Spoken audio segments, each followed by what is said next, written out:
Hello, everyone. Welcome. We'll begin here shortly. I believe that my friend Rod will acknowledge some of the people that are here tonight. Yes, I'm going to go ahead and start. Go through the list of people that we see. Bonnie Miller, it's good to see you. Skip O'Brien in New Mexico, good to see you guys. Ross Bearden, of course, one of the members of our community, as well as Skip. And Mary Lou, great member of our community from the very beginning. Carla Davis is here. Sandy Wells just said entering a code. It doesn't, there's no code to enter. All you have to do is click the link. Period. Let me just send a minute.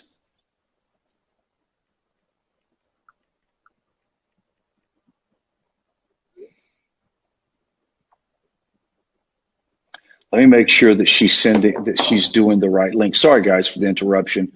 We normally are using Zoom, and a lot of our people are not familiar with this. So let me try to see if I can send this one here. While Rod's doing that, I'm Dennis, and this is basically a Noahide conferencing center that we're going to be using for other people for teaching and things like that. I see Bonnie Miller's here. I'm going to do, since it's 8 o'clock, I'm going to go ahead and do a brief overview of this platform. Each one of you will notice on the screen, you'll see the different people that are on the call right now. There's a little hand and a purple deal there. So, for example, if David LeBlanc wanted to say hi to somebody else, he'd go over there and click their little hand, and that makes them recognize who's in the room and gives a little high shout out to that individual. Now, when we begin this, we'll start off tonight with a short video that it was an interview of Rabbi Damata, the interview was done in the Netherlands, and he is now in the Dominican Republic as a rabbi down there. And he normally only teaches in Spanish, Portuguese, and Hebrew, he told me. But this particular interview was done there, and I felt that it was so well put, the question and how he responded, that most Noahides, I don't think, understand and have a world view of where we actually fit into this world. So I put together a short 15 minutes is all it is. After we do with the video, at that time, we will have a question and answer session between you and us. Now, the way that is done, you'll notice on your screens, down there, it has a little area called Grab the Mic. So when you have a question, you click on that Grab the Mic. I will then see who is wanting to ask a question, and I will recognize you. Then you will appear on the screen if you have your video on. Also, at the conclusion of this event tonight, there's two things about this platform that I and Rod are extremely interested in. The fact that it builds community. How it does that is kind of interesting. We will do at the very end, we'll do a selfie. Everybody that has their camera on, they'll be asked to take a little picture of themselves. And then at the end, we'll have this big collage of photos of everybody. And I'd love to have everybody do it because this is the first time we're trying to do this. Second thing we're going to do that I think is very interesting is called a networking party, speed meeting, or whatever it's called. But we're going to do 5 sessions, 2 minutes each. And what will happen is that you will be matched up with somebody in this room, and you'll get 2 minutes to say hi to one another and meet one another, and then you'll go to the next person, and then the next person. And this we'll build a community among us, because there's so many of these conferences that you just attend and you never see the person again. You don't have anything to say, and that's it. So with that said, Rod, I think I'll go ahead and begin. It's 3 minutes after. We were going to try to hold this to 1 hour. Mm-hmm. And we know that there'll be lots of questions when you finish this video. There are 3 sections of the video. They're short, but they're very important. And I believe that you'll appreciate it once you see it. Okay? So if everybody is, not everybody that's registered are here. We had a lot more registered that aren't here yet, so I don't know if I should. I think that many people are having a very difficult time getting in. Because I don't see why, because it's just click the link. Well, I understand that, but some of them are saying they received a code and put it in, and they're not getting in. No There's no codes. I know that, but it's hard to understand when people text me what they're actually talking about. Well, if they can't make it in, I'm sorry. They just can't. No, I understand that. I'll work to try to get them in while you're playing the video. Is everybody ready? I'm going to start this video. David Bryant wants the mic.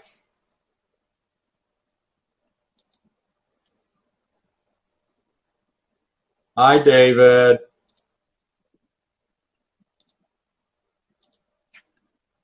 David, you were muted.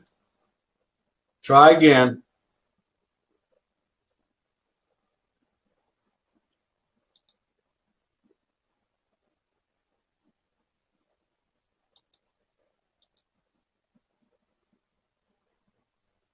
There you go.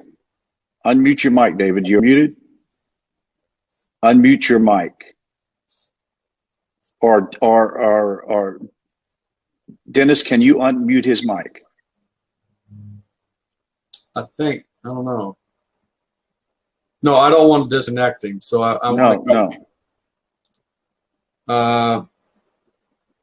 Okay, Sandy Wells is on now. Okay.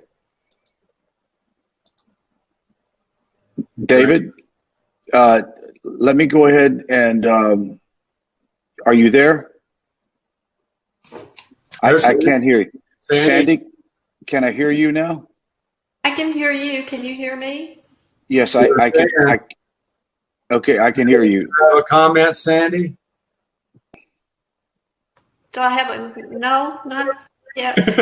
Okay, so we're going to remove you from the stage and put you back in the group. We're just kind of learning this software. We're learning. Okay. David, are you there? We still don't hear you. For some reason, your mic is not turned on, is not set up for the system. You need to set your mic up. I can't hear anything you're saying, so you'll have to make sure your mic is turned on or unmuted. I'm going to remove you, and we're going to watch the movie now, okay? And work on your mic, okay? But I think everybody saw sort of how this is going to work, as long as everybody has their cameras on. Now, one of the things that they did say, this company, they said that if you have Chrome, that's the best experience.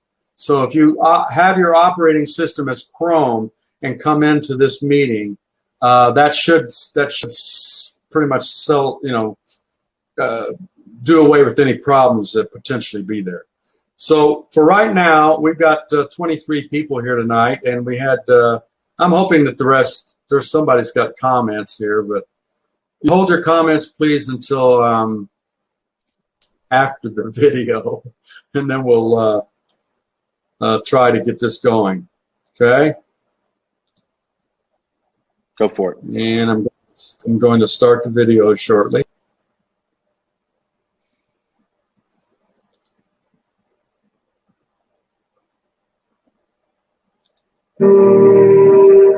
Go full screen.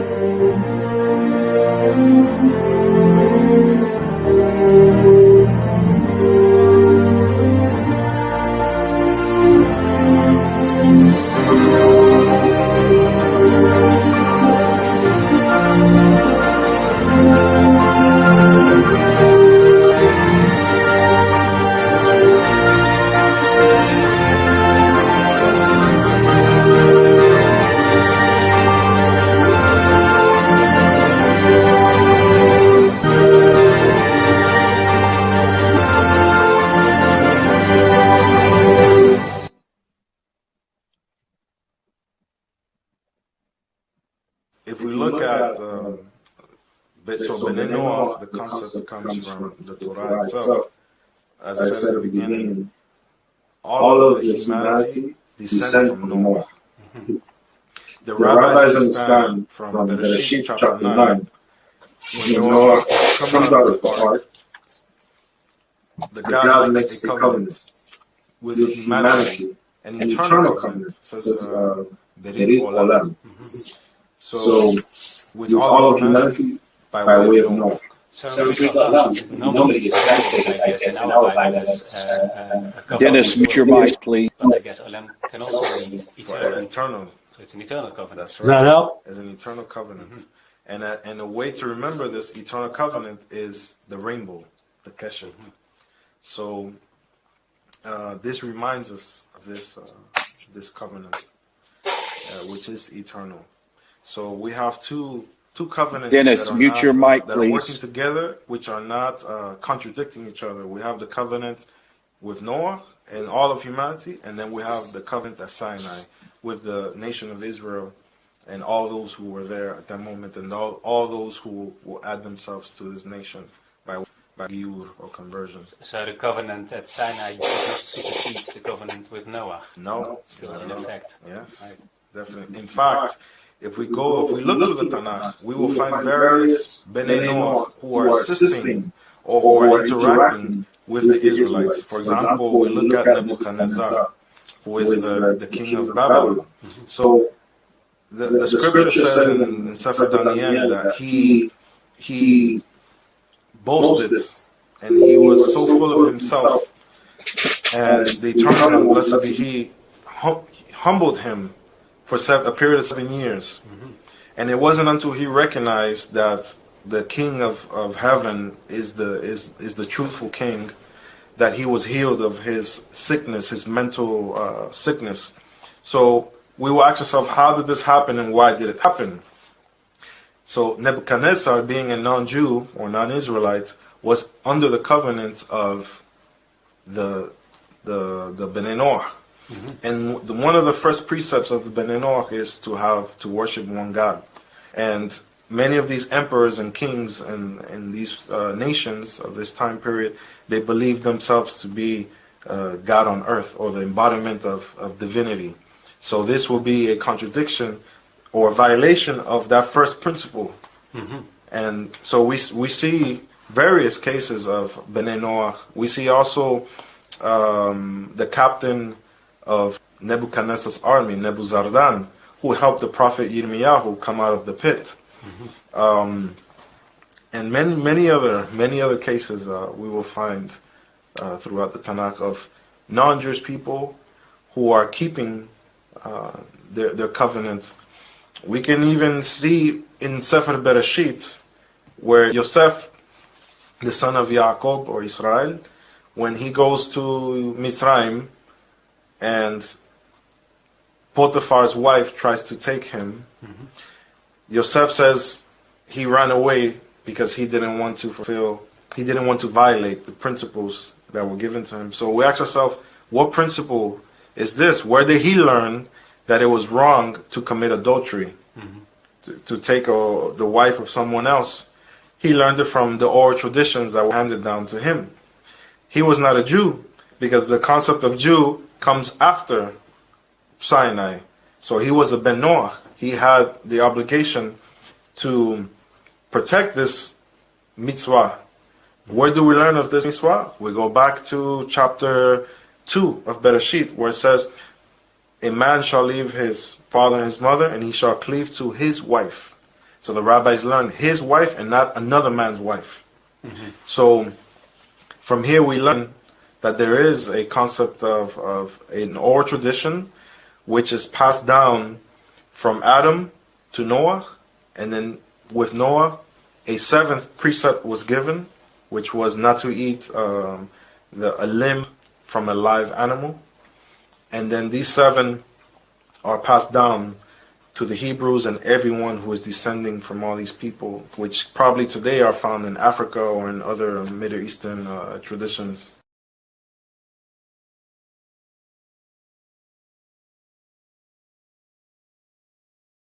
Yeah, what could you say to people who might feel like sort of second class Okay. because they would want to. That's a very good question because our rabbis talk about this concept that a Ben Noah or Bat Noah that keeps those universal principles and lives a pious lifestyle can reach the same level of holiness as the Kohen Hagadol of Israel and can even reach Nebuah, prophecy. So there is no issue here of who's better or who's worse. The only difference is who has more obligations. So the Jewish people have more obligations than the Bnei Noach. But in terms of holiness and prophecy, there is no difference.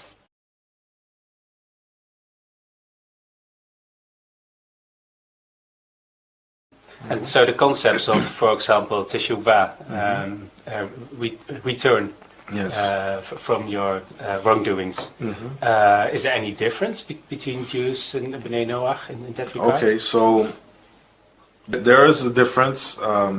If we look at the entire system of the offerings and sacrifices in the Torah, they are referring to they are being applied, or they apply to the Jewish people. We have 5 different types of korbanot offerings. Some of them are to give thanks. Others are for when one commits an error, which in Hebrew is het. We have also the word awon, and we have pesha. So these concepts of het, awon, and pesha don't apply necessarily to the non-Jewish world, because het requires knowledge or necessitates knowledge of the Torah, and when someone makes a mistake through ignorance or by involuntary transgression or violation of this precept of the Torah, this is considered het. Therefore, this person needs to take an offering in the form of korban hatat to the temple. This doesn't apply to the Bnei Noach. The only offerings that the Bnei Noach had were korban olah, which is if we look at the Torah, the first person that we see that does korban olah is Noah when he comes out of the ark. And this korban olah is when the animal is consumed completely on the altar in the fire. We see the same exact practice with Abraham, our patriarch, with his son Yitzhak and his grandson Yaakov. And this practice is carried on amongst all the nations that are descending from the Hebrews. And Korban Olah is the only one that the Bnei Noach are doing, but it's not for sin. So there's no sin offering for Bnei Noach. There's no sin offering for Bnei Noach. And so how would they attain forgiveness without a sin offering? How does that work for Very Bnei good Noach? question. So the forgiveness works in the same way as it works for the Jewish people, which is teshubah and vidui, confession. So for the Ben Noach, there are 7 obligations, 7 principles, which have their legal ramifications, depending on the dinim of the country where they live in. So we have a law. When the law has been violated, the Ben Noach or Bat Noach has the obligation of amending, correcting that wrong, of that transgression of that civil law, then confessing this to God directly without a need of any priest or anyone, and then making a change. And this is teshubah for a Ben Noach. For the Jewish people, there's a system in the time of the temple with when the person made the mistake involuntarily or by way of ignorance, the person took a korban hatat. But if the person made a sin, if a Jew made a sin voluntarily, there was no offering for that. So how did this person attain a atonement? The person had to do teshubah and confess the same way and learn and study the Torah and Mitzvot to not do it again. So in essence, the Ben Noach and the Jew have the same exact system or way of doing teshuvah. And so in case of the Jew, there's only a very small category of sins for which he can bring a sin offering. Exactly. Right. Which is for het. So I would translate this word roughly as a violation or an error, a mistake.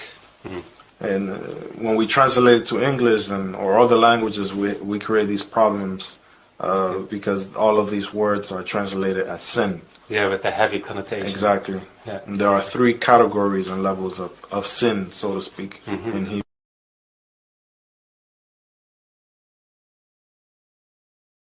If we go back to the history, we go back to the time of Rabban Hillel and Rabbi Shammai, we will see that the Pharisaical tradition was very pro-missionary. If we look at the writings of Josephus, we learn that the house of Hillel sent many missionaries to the nations to teach them the 7 laws of Noah. The house of Shammai criticized that, and they said, no, the nations don't need to learn the 7 laws. They need to convert. If they don't convert to Judaism, they don't have Helik L'Olam Haba. They don't have a portion in the world to come. In the Jewish tradition, all the halakha follows Bet Hillel, follows Hillel. So according to the tradition of Hillel, the nations, the non-Jews, have a portion for the world to come in keeping the 7 laws. So this is the vision that was handed down to all of the Pharisaical teachers from the house of Hillel. If we go to the writings of the Christians, to the writings of Paul, this is his modus operandi.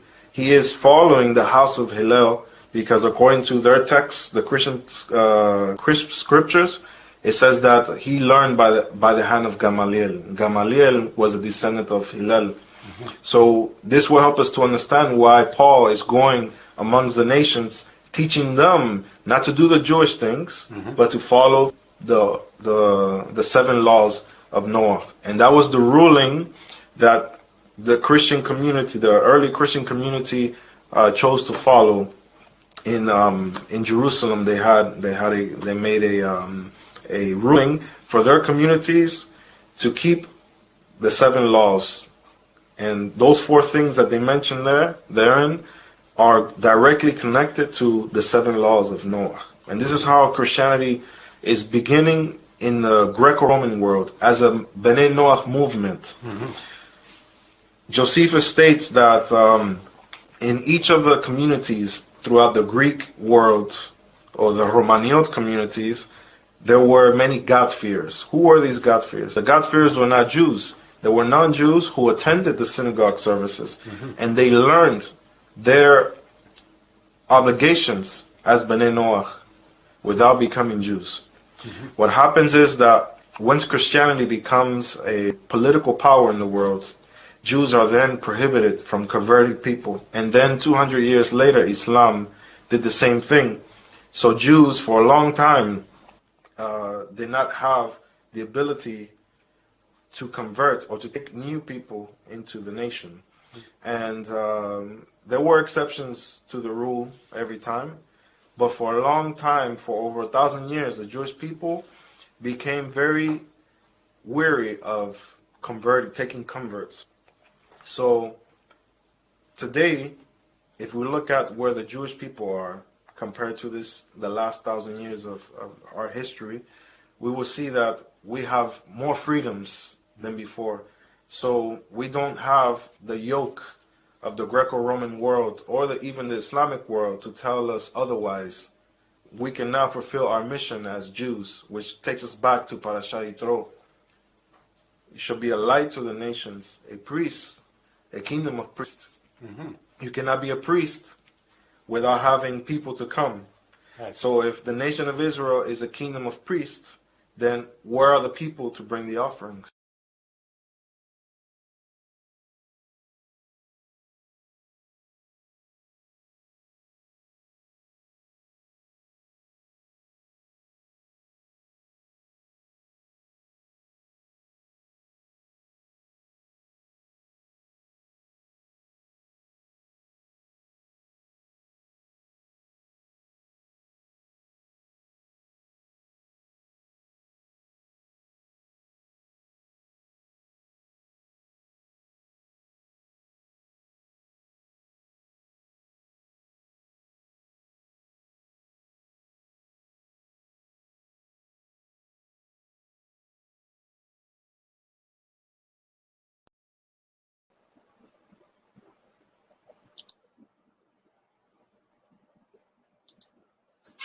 Well, thank you, everyone. That was Rabbi Damata, and Rod will be right back.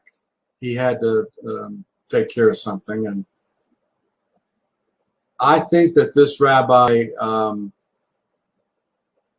maybe succinctly put where we as Noahides fit into this world. And one of my personal objectives is to create a worldview for Noahides, because too often, as many of you may already know, there's too much information going back and forth that isn't really fitting to us. And so trying to jigger everybody's understanding of where we go. I know that, let's see, my friend Wayne is here from China. Imagine that. And I wanted to see it.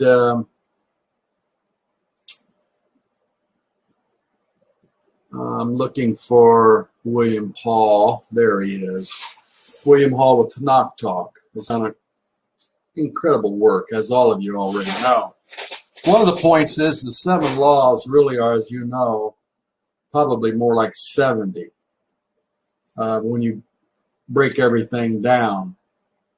So I'm going to open it up right now for questions, and I may end up bringing William in and David LeBlanc, and Rod will be right back. So we'll handle the questions. So when I do this, William, what you do is what you'll want to do is you go down there where it says grab the mic, and I'll bring you in, because you're a long-time Noahide also. Grab the mic and ask to speak, and then I'll bring you into the video here. David, you also. Okay, great. So I'm going to bring William in. And David, I hope you fixed your speaker deal. Let's see here. You should be coming in here. Can you hear me?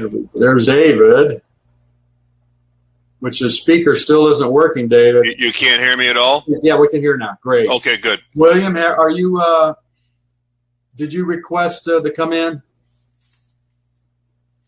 Yeah, I saw he requested to come in. I saw his little button float up. I'm trying to, he should be on the screen. William, try that again, man. He's in incognito mode.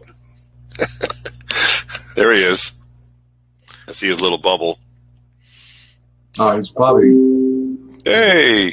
All right. Can you hear me okay? Hello, William. You sound marvelous, William. Thank you. Thank you. I do try. Wil'lam Hall and David LeBlanc and Rod Bryant. Hello, Rod. And we got a crew here. So does anyone have any questions? If you do, grab the mic and we'll bring you on and we'll try to answer your question. We've got a good panel here. Awesome. You have to grab mic and then I'll recognize you. If you have your camera on, you'll be allowed. Here's Jose.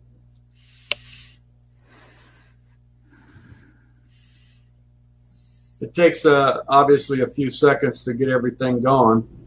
A lot of people are using this platform for the first time. So, sorry about that. Hi, Jose. I'll bring you up in a minute. What is that, Hilario?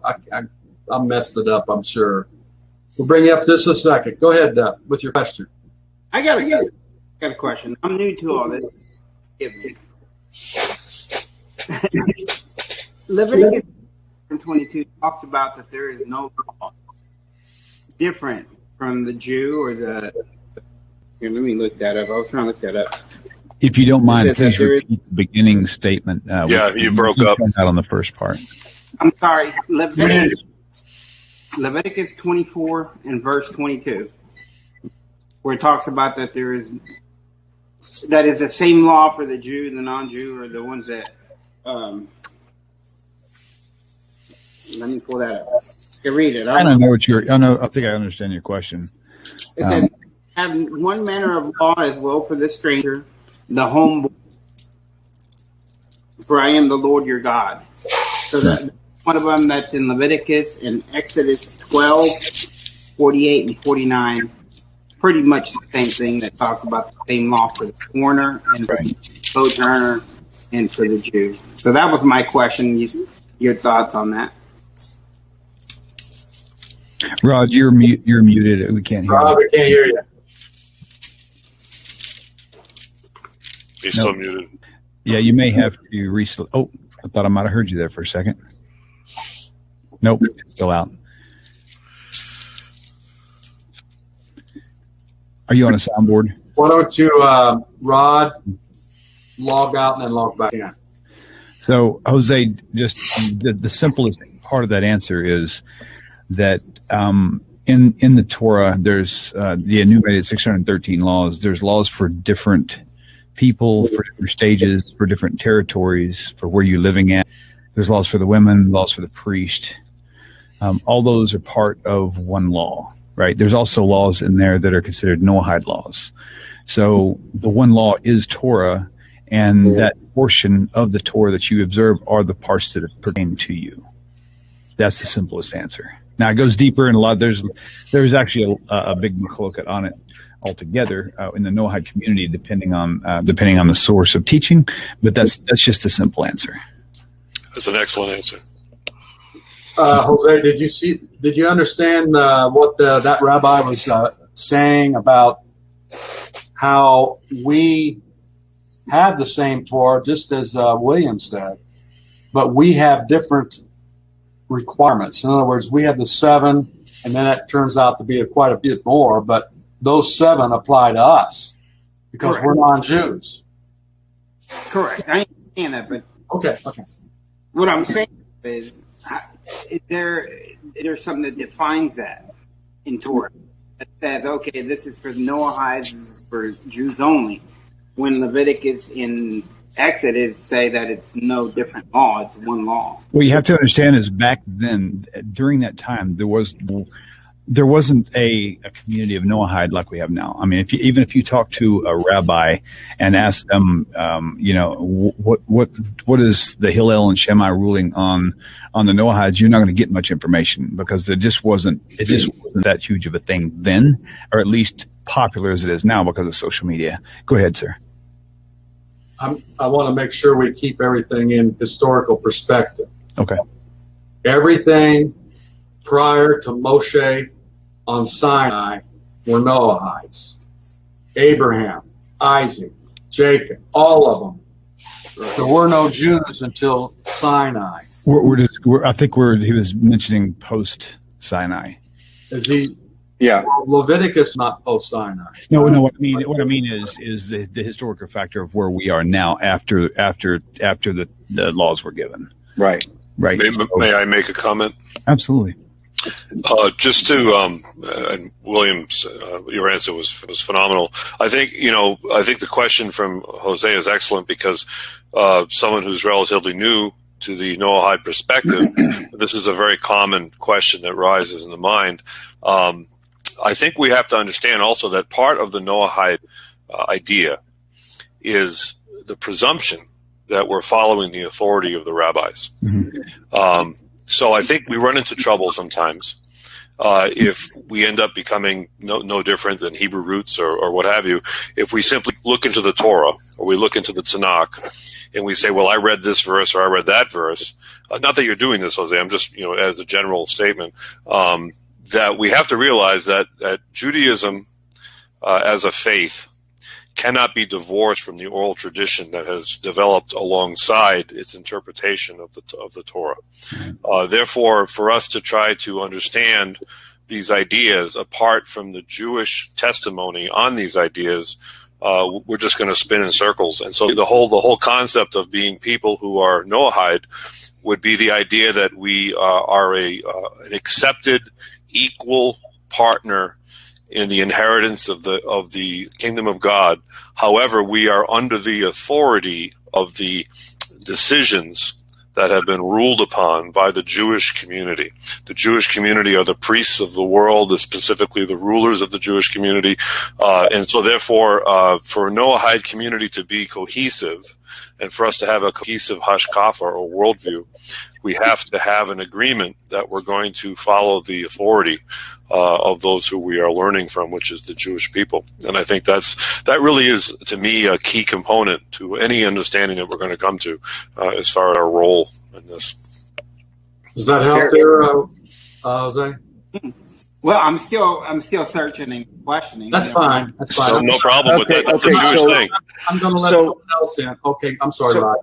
Let me. Can you hear me now? Yes. Yeah. Okay.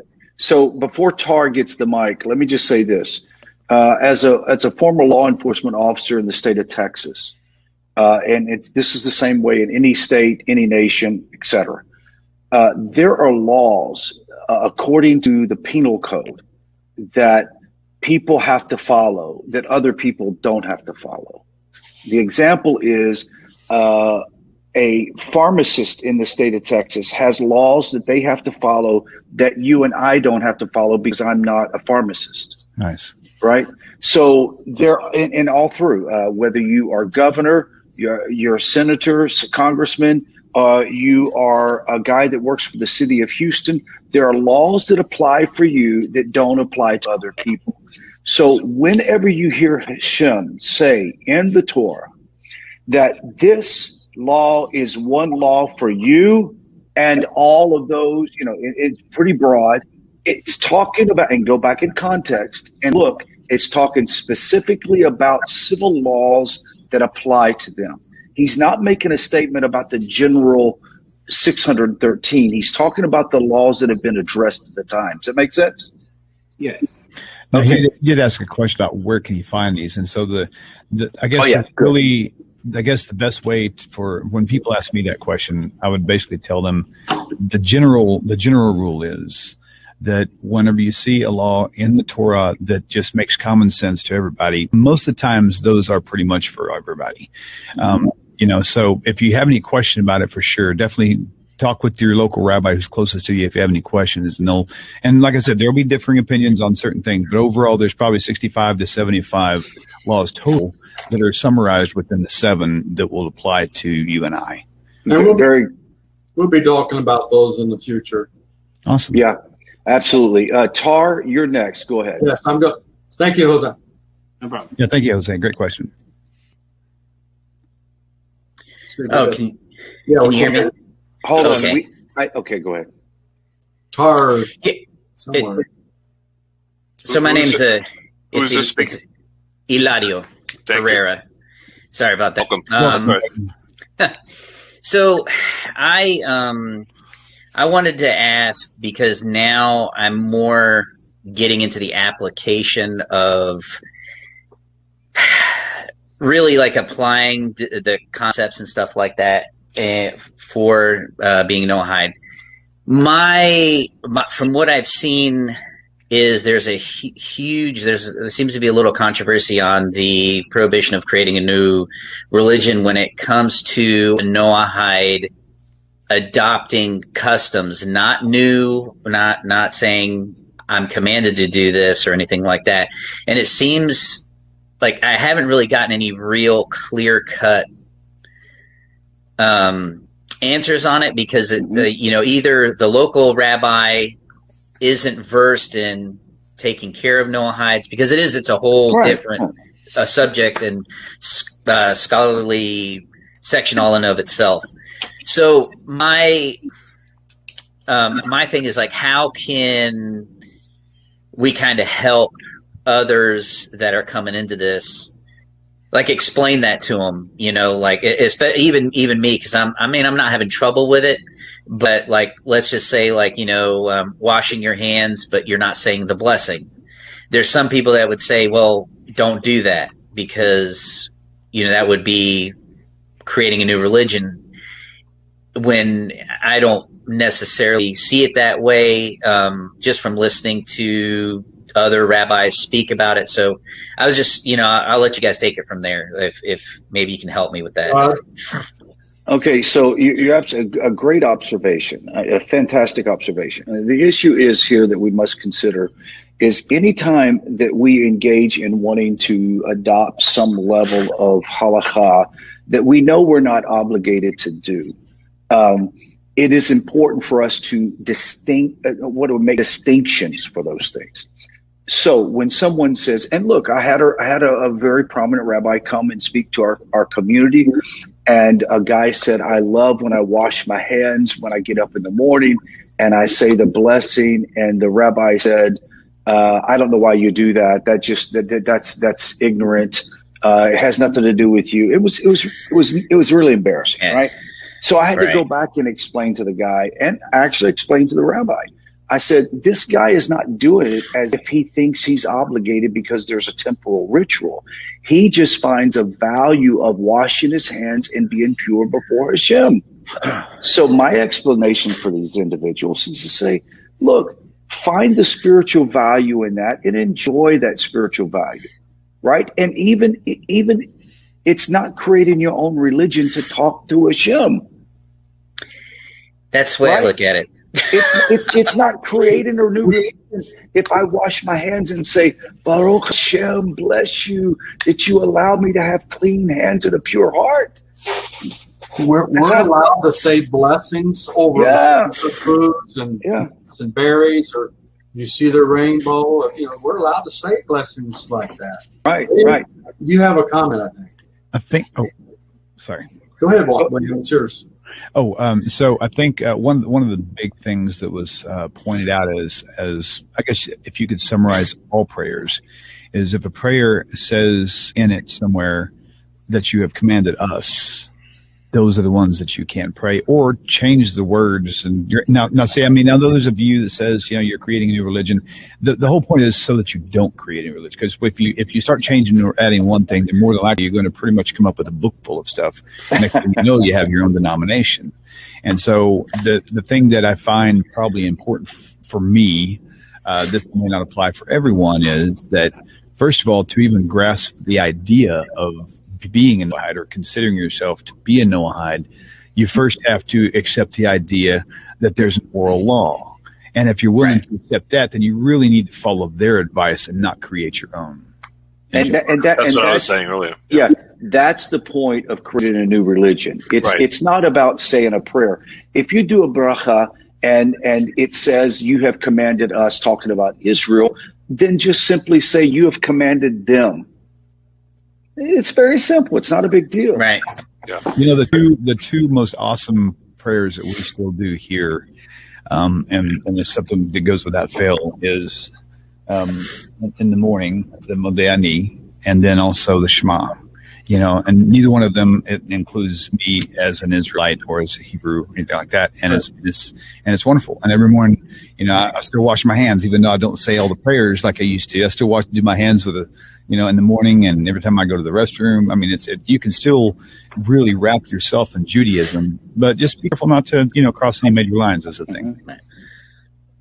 Thank you for your question. Very, very good question. We're going to try to see if some other people can get in, okay? Very good question. You can come back if we need to. Yeah. We'll cycle back through. Go ahead. And hey, big shout out for Dennis Humphrey right now, man. You're an awesome dude, and I love this platform. This is a great idea, Jim. Yeah, it is. You've taken a lot on yourself, and you've done well with it. Yeah, you're doing great. Anyone else got any questions? Dennis Humphrey. I see Rabbi Weissman is on here. Oh, Rabbi Weissman, do you have anything you'd like to add? You have to grab the mic. It's appropriate to have a Chabad representative here. Yes, down at the bottom right, left-hand corner is a manage the mic or grab the mic. Yeah. Tar, you were on board. Do you have something? Mr. Tar Rawls? Tar wanted to get on, and I clicked it, but there he comes. Oh, boy, we got a bunch of them now here. Okay, let's get Rabbi Weissman on. Okay, we'll do Rabbi Weissman and then Netanya. Right.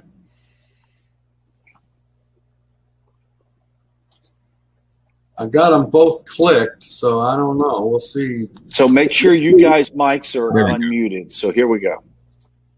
This is Tanya, I believe. Tanya, yeah. Tanya created Noahide Canada. Oh, nice. Beautiful. No, Yeah, we go can ahead. hear you. We can hear you. We just can't see you. Yeah, so there's my question there. Yeah, we see. So I noticed, I created Noahide To Noahide. I don't even speak Hebrew, for goodness sake, in 14 years. I created it 3 months ago, close to 3 months now.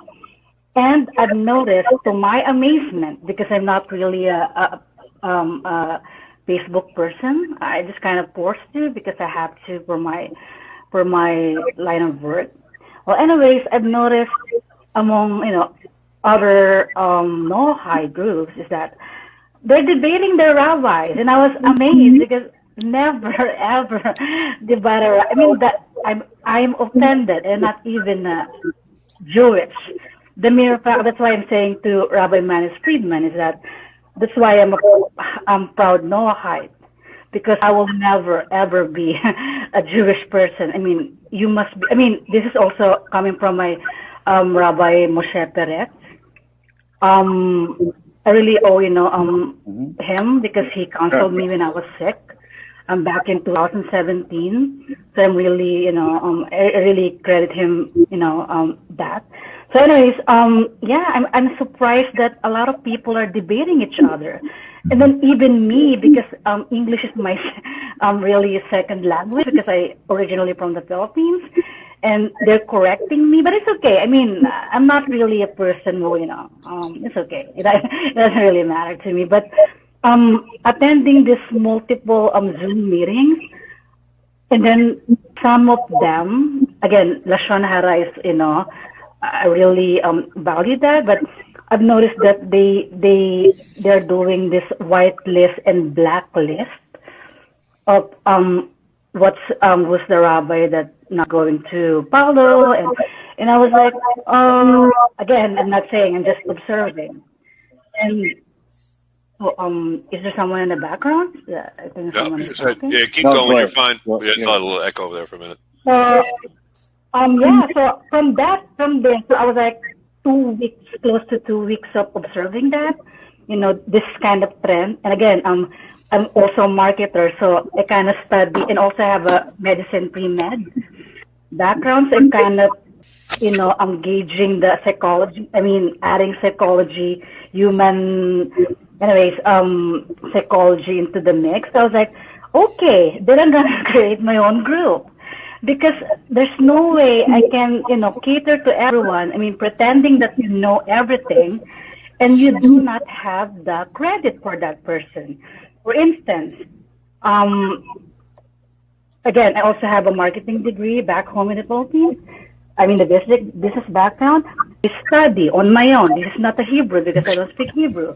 From Daniel Lapin, how does the Jewish people earn a living? Because it's offensive for me that they're being, said the Benjamin. I will not mention who is the person tweeted that, but it's not good. It's really not good because what goes around comes around. And I studied that, and I was like, before going into the real world of meeting other Noahides, I'm shocked that there's also a spectrum of people with different opinions. So enter Noahide, Canada. So I was hoping, again, this Noahide Canada thing is so hard. So hard in a sense that I'm a person who is not just digital, but I'm also a social person that I really talk to people. Because there's, sorry, is there a question there? Yeah. Yeah, we're going to have to go to Rabbi Weissman. Yeah, so Natanya, I just want to let you know, thank you for the encouragement. I mean, this is very exciting that you're starting a group, and we all know that even within the Jewish world, there are differences of opinions, et cetera, but as this, what we call this network of B'nai Noach in North America, we are attempting to bring ourselves under the supervision of the rabbinical authority as well as the oral Torah. And if people don't want to follow that, then that's fine. We don't have anything against them. We don't think of them less, et cetera, et cetera. But this group is focused on having rabbinical authority. The example is Rabbi David Weissman is here with us from New York, Chabadnik, a beloved rabbi that speaks to our community on Tuesday night. And Rabbi, do you have any input on this? I'm going to let Natanya go. Thank you for your comments. Okay. Thank you, Natanya. Thank you, Natanya. Have We're a going good to day. keep talking about her question or her comment. I'm thinking. Yeah, absolutely. We will. My one. Thank you for coming. Oh, I'm really happy to be here and to be a part of this, and to be working with this movement. It's really just an amazing phenomenon, and I was excited about it when I first started seeing things about it on the internet years ago, and then I met up with Rod and so on, and the rest is history, as they say. But I'm still back on the prior comment about hand washing. In other words, I have something very specific to say and then something more general to say. I'll start with the more specific, and that is that it's interesting about that rabbi's reaction to the hand washing. We know that there are several reasons for morning hand washing. One is that the person, after getting up from sleep and their souls return to them, they're like a new creation. I'm not sure why that shouldn't apply to Ben Noach or any human being any differently. They go to sleep, so the idea of sleep is the same, and their life force is kindly disconnects. I would think it's the same. I don't know any basis to say it isn't the same. There's another reason given that it's like, hand washing before meals is that's a different story. Hand washing before meals is related to the priestly, custom. So that's clearly more that really, even then, that's a very peculiar, rule in itself, since it was given to all of Israel, even those who aren't priests. But nevertheless, clearly that's related to, temple service. And you could say, what is it Ben Noach? That might be kind of getting our circuits mixed up a little bit. But the hand washing in the morning makes a lot of sense. The same thing, hand washing before prayer is preparatory to prayer.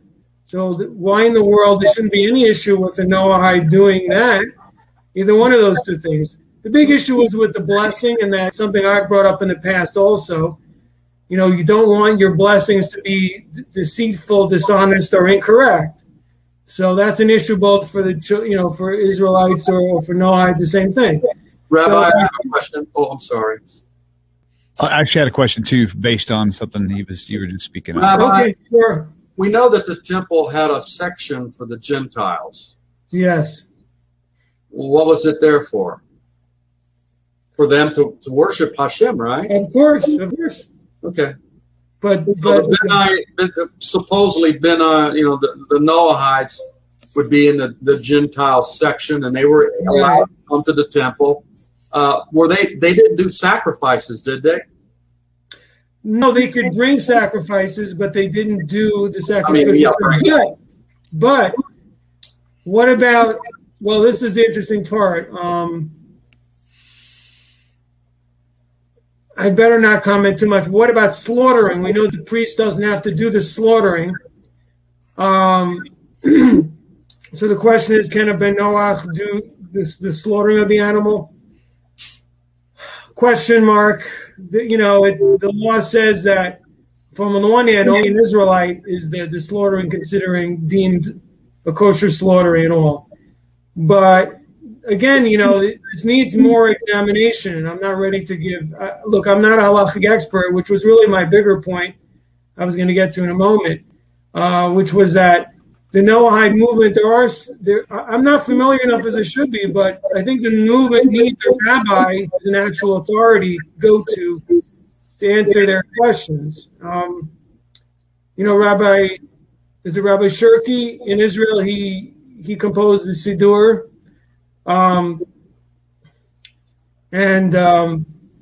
Is that published? Yeah, of course. Yeah, you can get that. The Chabad community has our community. There's really a separate organization. So I've gone a little rogue here, not really, but there's the International Noahide, which is, I think someone mentioned it. One of the callers mentioned about. I recognized his name, but they give lectures in Israel. That's a separate thing. But I don't know. But in terms of a halachic practical authority, who is the rabbi? Rod, what's the name of the rabbi in Israel that is the expert that we know of? The name at the moment. Rabbi, right? I believe it's Schwartz, right? Rabbi Schwartz, Yoel Schwartz. Yeah, Yoel Schwartz. Yeah, exactly. So I guess the question is, do we have like a hotline, a phone number, or? Well, through my rabbi Abraham ben Yaakov, he knows Rabbi Schwartz and has a good relationship. So if any question that I have, I'd address to him. It can be addressed. And I would venture to say that very few questions we could ask at this point could not already be answered by what we've discussed before. So, what does Rabbi Schwartz say about the question about a bracha, about blessings? Do we know? What does he have? What's his view on it? At this point, the only thing is when it specifically addresses Kol Israel, or no, Israel specifically, right? You have commanded us to do X, Y, Z. Yes. So the idea is it is to be referred to, say, in something like, you've commanded your people to do X, Y, Z. Mm-hmm. Very, very simple. It's not that complicated. And then you can add to that, and therefore, as a faithful ben or bat Noach, I want to join the people in saying, thank you that you have done X, Y, Z for this or that. Very simple. It's not that complicated. I think, William, you have a comment that you wanted to make? Actually, I kind of fit it in there, but before I was going to make a comment also on Netanya. Although there's not a great response as to how to handle your situation, understanding their mindset might give you a little bit more patience, like internally, for all this battling that's going on, and it's like everybody's in a contest to be the one who's right. And I think the biggest problem that I've seen is that so many Christians leaving Christianity, becoming Ben Bat Noach, they carry with them this anti-Semitic baggage that they were tainted with from the church. So they automatically are like resistant to instantly just agree with anybody who even claims to be Jewish. That's a huge issue. And not only that, but even amongst the Christian communities throughout as a whole, there's constant separation and constant battles on who's right and who's wrong and all these different things. So it's sort of like ingrained in them. And it's something they really have to, it's hard for them to shake. My advice for people who are uncomfortable with that is to just simply stay away from those type of people. Well, that's the issue. Unplug yourself, whatever the case may be. And unless you're forced in a situation where you can't, then you just got to figure out how to handle it. Everybody is so fragmented and so separated that there's no way to have a consistent, place to go because depending on where you're at in the world. Wait a minute. I believe that somebody, Kevin. Okay. I'm bringing Kevin on if I can get him. The question I had for Rabbi was, well, a lot of y'all probably can answer this. I had an assumption that the El Natalat Yadayim, it still includes that Asher Kitchanu B'Mitzvotav on all stages of prayer, right? Whether it's for washing your hands or whether it's when you wake up in the morning or before a meal. Is it still, if it still has that same phrase in it, that's where I've heard is the big problem. So is the morning when you wash your hands in the morning, is it the same prayer or is it different? There are different customs as to when to say the first blessing, but generally it's done before the first. It's done after the first time a person goes to the bathroom, leaves himself. Right. So I guess let me rephrase my question. So the difference, the one thing that I was told by several different rabbis from different views was that part about. Like I said, I share Kitchanu with myself. You've commanded us. If that is in any prayer, whether it's washing of hands or whether it's saying lighting of the candles, that sort of a thing. If that's in there, that's something that the Ben Noach shouldn't actually include. Is that so? With that said, is that in all the prayers that we were talking, like the other rabbi that Rod had mentioned, who kind of made that big critique? The prayer he was steering the Noahide away from, did that prayer have that in there also? And if so, I guess I could kind of understand. But if it doesn't, it leaves me more confused.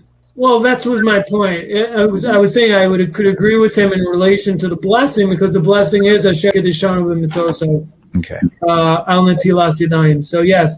But the act of the hand washing, it sounded like he was referring to that performing the hand washing itself, and that's what I didn't understand. Why he should make that comment. Makes sense. Okay, I'm trying. I said that in terms of hand washing for bread, I could understand it a little bit differently. But again, I can understand it better because that relates to. It's a commemoration of the priest's hand washing for teruma. So that's, it's a very interesting mitzvah in itself of why all of Israel washes, because the priests washed for teruma. Why do we do that? Itself is a question. But, can a Noahide add that? I would even disagree with the rabbi in that case as well, to be honest with you, that without the blessing that a Noahide could do it if they chose to. I mean, look, Maimonides says that a Noahide can do anything. What we know is there are only a few mitzvot that a Noahide should steer away from. Correct. So there's no basis. I don't see any basis really for any. Besides those, we have no right to tell a Noahide not to do it as long as it's done voluntarily and they understand the parameters. There's no reason for it. Besides that, we also have biblical basis for it because Shem was a Kohen. Shem was a priest. There was priesthood evidently of some kind among the Bnei Noach before Israel came on the scene. And Abraham gave him a tithe, right? So it's the case. So it has a biblical basis, even in a certain sense. I need to interrupt. And this is my fault, not anybody else's on here. I set this up for an hour. Can you change it Can you keep going? No, I can't go back and change now. No, it's already. Is it going to shut off on us? No. It's not going to allow me to recognize anybody who's got lots of questions. Well, I don't think so, because it just asked me, and I said to extend it. Oh, nice. You did? Good job, Rod. Way to go. How can I just ask me? Right. Can I jump in real quick? I'm trying to get these people in, and I've said that they could get in. But okay, go ahead. Okay. Let's get people in. Let's go to Terry. I know there's other people in order. Anybody just jump back in. If Terry's, I may have to let the rabbi go for a minute or two. No problem. Would it be okay? It was a pleasure. Nice meeting you. I'm supposed to be able to put Nice meeting you too. 8 people on here at one time, but for some reason, that's my fault, the technical part. I set it up. Hey, Dennis, this is a big project you've done, and you've done a great job. Yeah, it is. Anybody would show up. So, by the way, I'm very grateful for William and David to show up tonight, because this makes our community more solid. Thank you. And when I say community, I'm not talking about Nativ. I'm talking about B'nai Noach. Okay, so. David, it's nice to meet you for the first time. Yeah, you too, William. I've been wanting to connect with you for a while. So very nice, very nice. Great to see you tonight. I tried to let her on or him. So with that said, can David get a minute in here while you're connecting the next person? David? Yeah, he had something to say a minute ago. Yeah, well, thank you, William. Just in following up with the rabbi, I feel like sometimes on these types of issues, and you guys, correct me if you feel like I'm wrong, but I feel like sometimes we get, when dealing with Noahides, we get a little locked into the weeds of minutia, and I think that I'll be quick here. What the rabbi said just as he was parting, I think is really key for us. We have to go, if we're going to have debates on these issues of what I should do, what I should not do, really, according to halakha, and I think the rabbi was alluding to this, and I was about to ask him, and I'm sure he would agree with me on this, but you guys would have to check with your own sources.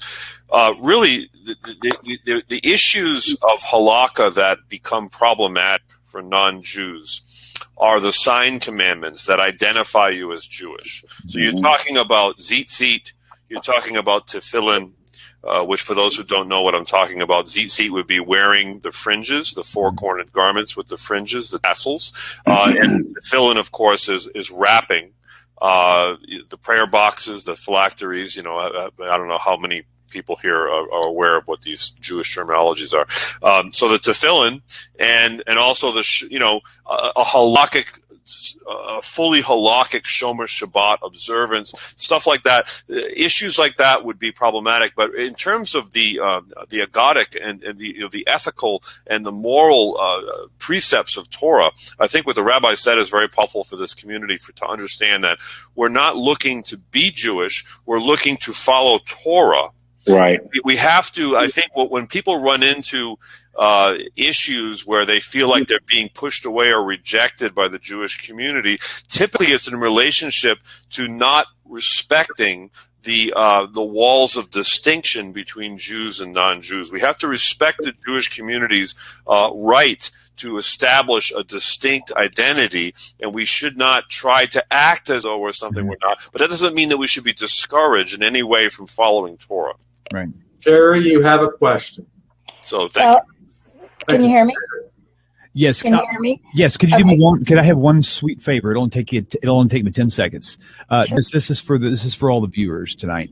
So with Tanakh Talk, when I have my live call-in shows, I'll have 30 or 40 phone calls per show.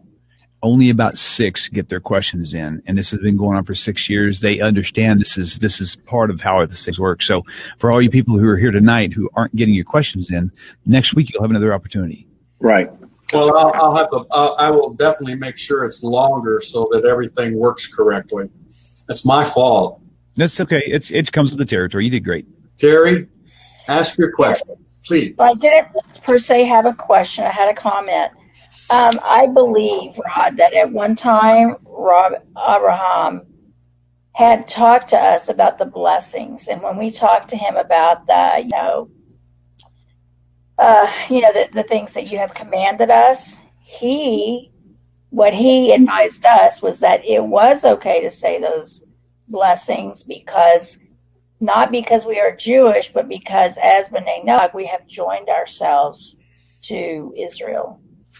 And Terry, that is a very good point, and that is exactly another view of that Rav Schwartz has mentioned. That. So you're not off base on that, and Rabbi Avraham ben Yaakov is not off base on that. So if someone wants to follow a more stricter standard, they should say, you have commanded them. But at the same time, I don't know of a single B'nai Noach that I know in our community and know directly that when they would say that bracha, that they're actually thinking it's talking about me. They're talking about the fact that I am sort of joined in with that community. Right. No one would think, oh, I'm Jewish and that's why I'm saying that. If somebody is so presumptuous, maybe they should go back to the books and read it. But I think you're absolutely right, Terry. That's a very good, a cogent point. Thank you so much. Thanks, Terry.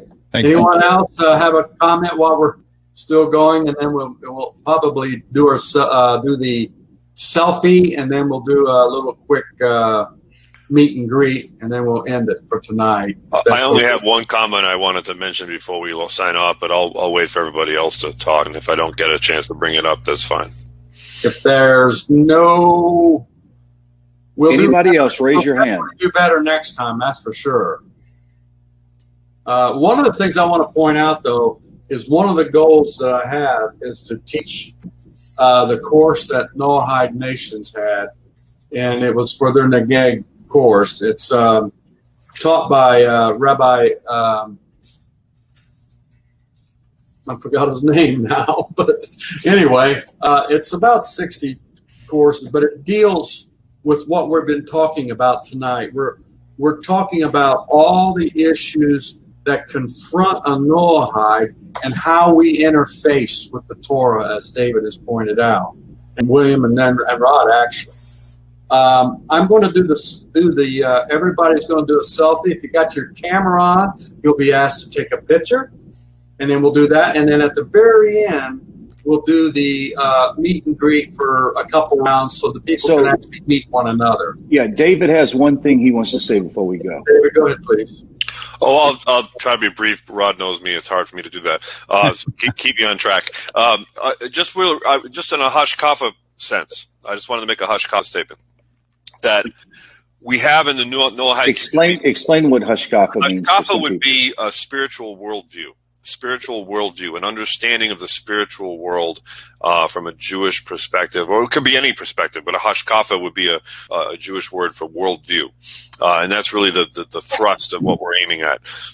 And so part of that worldview is that many people who are here tonight or who are part of the Noahide world, per se, are at very different points in their journey with very many different backgrounds. Many people have come out of the Messianic world, or the Hebrew roots world, or they've come straight from Christianity, they've deconverted from Christianity, what have you. I think that, like the type of stuff that we're dealing with tonight in these questions is emblematic or symptomatic, is a better word, of this worldview problem that we have. I think the bigger issue that we have to keep in mind at all times is to be able to understand that a Noahide is not a second-class citizen, right? That is somehow subservient to the overlords, and that we've left, because this is a real problem for a lot of people. They come from Christianity, which is a triumphalistic perspective that assumes it has the truth, and that the Jewish people have to catch up to them. And then all of a sudden they reach this realization that, oh no, we need to learn from the Jewish people. And I think somebody else on the panel made a comment along these lines, maybe it was William, to this effect. But that really the biggest thing we have to understand before we start trying to get into some kind of a dogmatic understanding of what we can and cannot do is the understanding that you are completely accepted by Hashem as a non-Jew.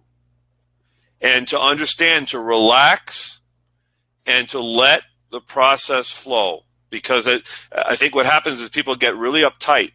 And I think we have to relax and we have to trust the Jewish world that and it's not perfect. The Jewish world is not perfect. And if we try to nail the Jewish world down to some type of consistent A, B, C, D, E, we're going to get very frustrated. We have to just relax. We have to know that Hashem accepts the Noahides, accepts the righteous of the nations, however you want to phrase it, and let the process play out. That's what I wanted to say. David, to compliment what you just said, I'm an ex-carpenter. I say ex because I'm not in construction anymore, but I have a wood shop. In my wood shop, the most powerful two tools that I have is a 12-inch sliding compound miter saw and a big 10-inch table saw. However, I also have a little utility knife and a pocket razor blade that I keep in my pocket at all times. That pocket razor blade that costs cents on the thousands is my favorite tool, even though it doesn't have all that power and all that glory and all that ability for whatever the case may be. I use it more than I do any other thing that I own, even pencil. So for me, just imagine if all my razor blades came up to me and said, dude, I want to become a miter saw. I'm like, well, where are my razor blades at? Anyway, that's all I have to say. Okay, we're going to do a selfie now. Let's do a selfie, and then we're going to do a little greet and meet. So what do you mean by selfie? You mean, we need a picture. Oh, there we go. Buttons or something? There you go. The button's in front of you. Oh, I see. Hold on, I'm going to close my. I'll get rid of my green screen. Hang on. I got mine in there. Hold on one second. Everybody get adjusted. I'm a little OCD, so. Everybody should be seeing the groupie. All right, there. Yeah, I see that there. That's good. 4 people have finished. 5. Come on, everybody. Come on, everybody post a photo. Don't be shy. Don't be shy. This is about building community. Come on. We're doing it. We got 7. Oh, we got 8. We got 10. Come on, raise it up. Come on, we can go faster. 11. Some people maybe have their cameras on. Come on. I know you're somewhere, so you get your picture. Giving it all she's got, Scotty. 13. 13, we can do it. Let's let it roll. You know, one thing, just while everybody's getting their selfies in, a comment I wanted to make. You know, when I was Messianic, the latter portion of my Messianic faith, I was getting more and more serious about my role as what I thought was being a Jew. And so I wore the tzitzit, I had the yarmulke, I wouldn't have tefillin, I was doing everything. And then at the end of the day, I got to thinking about this whole concept and what the advice I was getting from the rabbis. And the end of the day was, if you could imagine yourself going out, you bought a cop car and you bought a police uniform. If you were impersonating a police officer, you could get in serious trouble for that. Absolutely. Okay, we got 14 people. Is there anybody else going to do it? Because that's a great analogy, William. Come on, we got some more. Because mine looks like it's stuck in limbo. I don't know if I don't see it. Doesn't matter. It's just the whole idea that if you took the selfie, it's good. Okay, so, good. So you are right. Okay, I'm going to stop it. Okay, go ahead and stop it. It'll generate and everybody. Excellent. Save photo. I'm going to save it. I'm going to post it up. Nice. Now, I had this issue before. I can't get rid of that screen. The X. There is no X on my screen. No. I'm the commander here in chief. Oh, okay. So William, yes.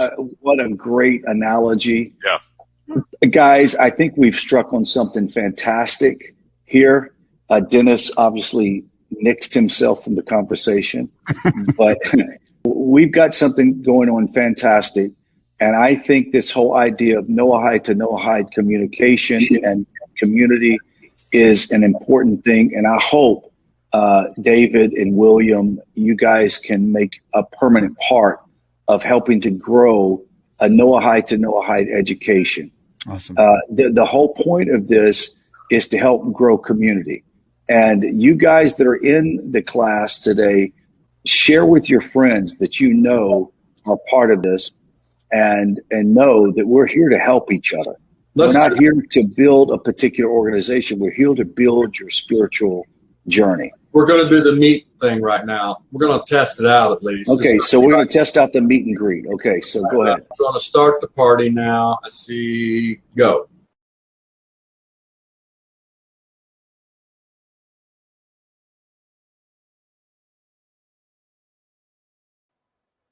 Thank you, everyone, for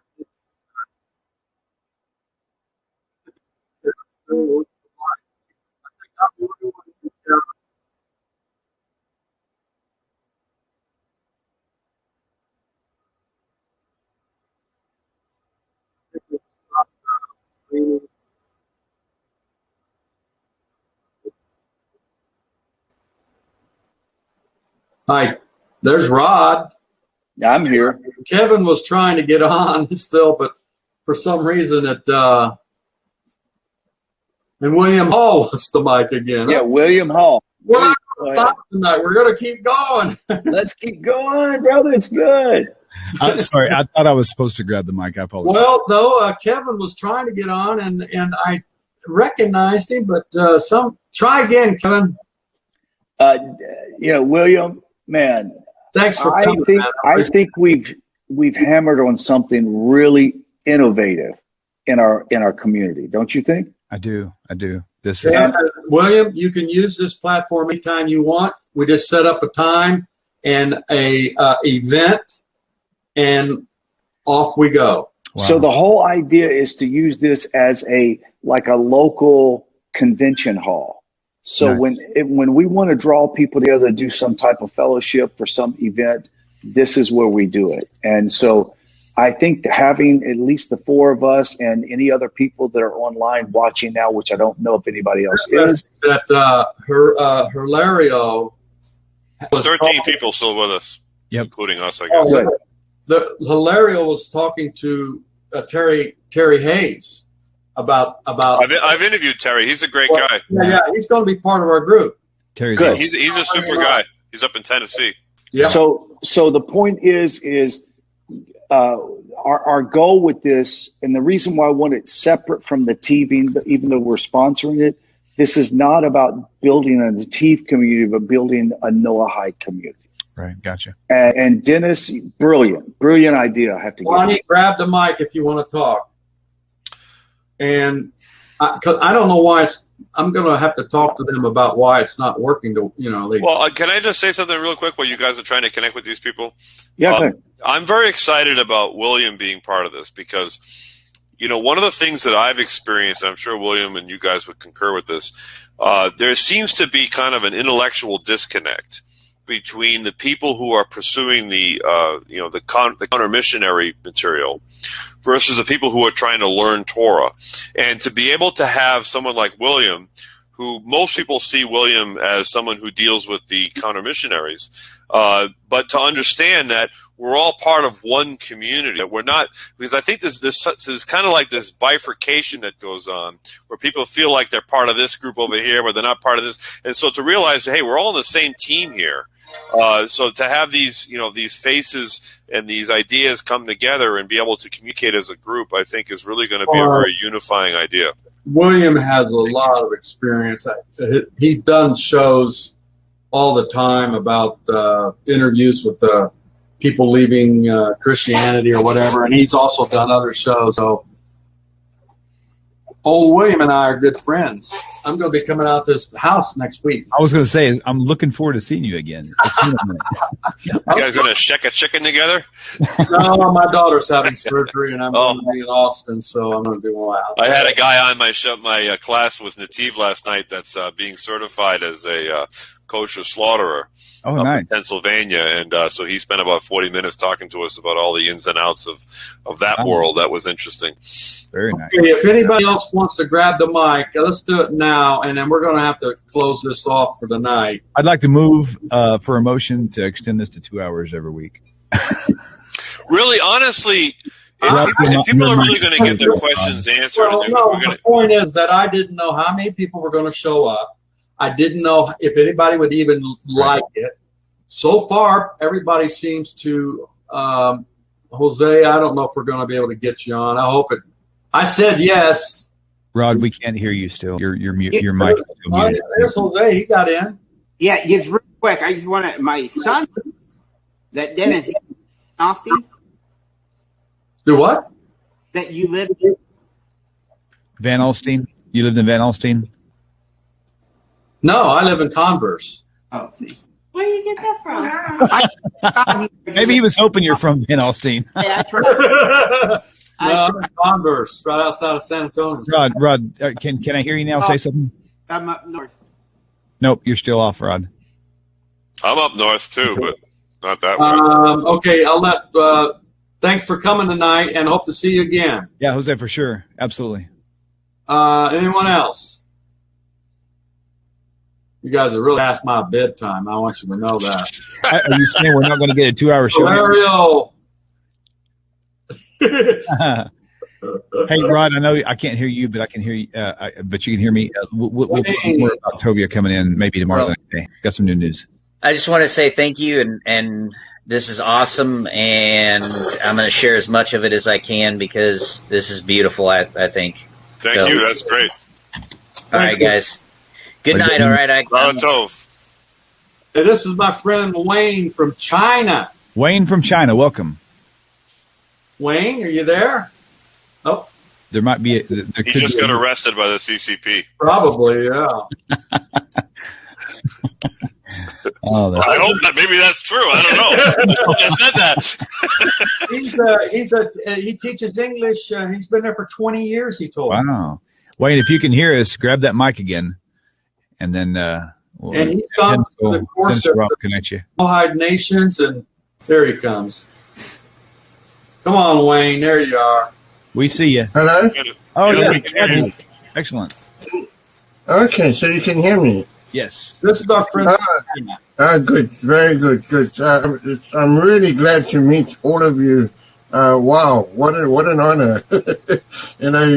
Noahides like me that's on the other side of the planet don't get this luxury to to meet so many people and the big guns, like I like to say. I'm just very happy. Thank you so much for making this platform available. I've just got 3 quick questions, and I'll shoot them off. Just Rabbi Tovia Singer and Michael Skoback, are they aware of this platform? Not yet. Not yet. They will be, though. They will be. Yeah. Okay. I wanted, this is our first test. And I was 10 minutes late, by the way. I couldn't tell. I was just excited to see you. Thank you. What's your other questions there, Wayne? What else you got? Okay. The second thing is, does your platform have the ability to record? Because I'm wondering for those of us that so you can, because I'm just thinking for those of us that have our own Noahide group, for example, I'm busy targeting African Noahides, which has been a challenge in and of itself, especially doing it from China with all of the restrictions. Gotcha. Yeah. So I'm in China, and it's very challenging, it's in spite of the obstacles and that, but I've been targeting the Noahides in Africa and South Africa, although it's very small. But I guess the question is trying to get them to come out of their shells. A lot of them are still in the Extian thinking.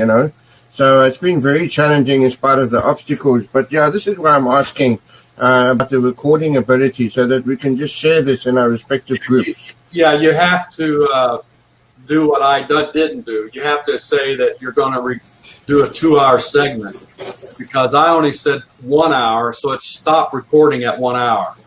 Okay. All right. I got you. I got you. That's okay. I got you. I should have been more optimistic and relied upon Hashem. Dennis, does this happen? Is there a 1 hour recording limit all the time? Because No.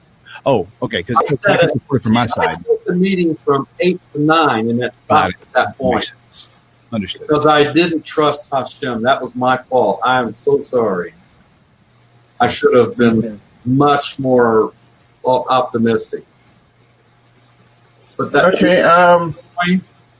Yeah, just a third one. It's just I heard Rod mentioning about turn off your mic, and I'm thinking, where is the mic here? Is there a user guide for this thing?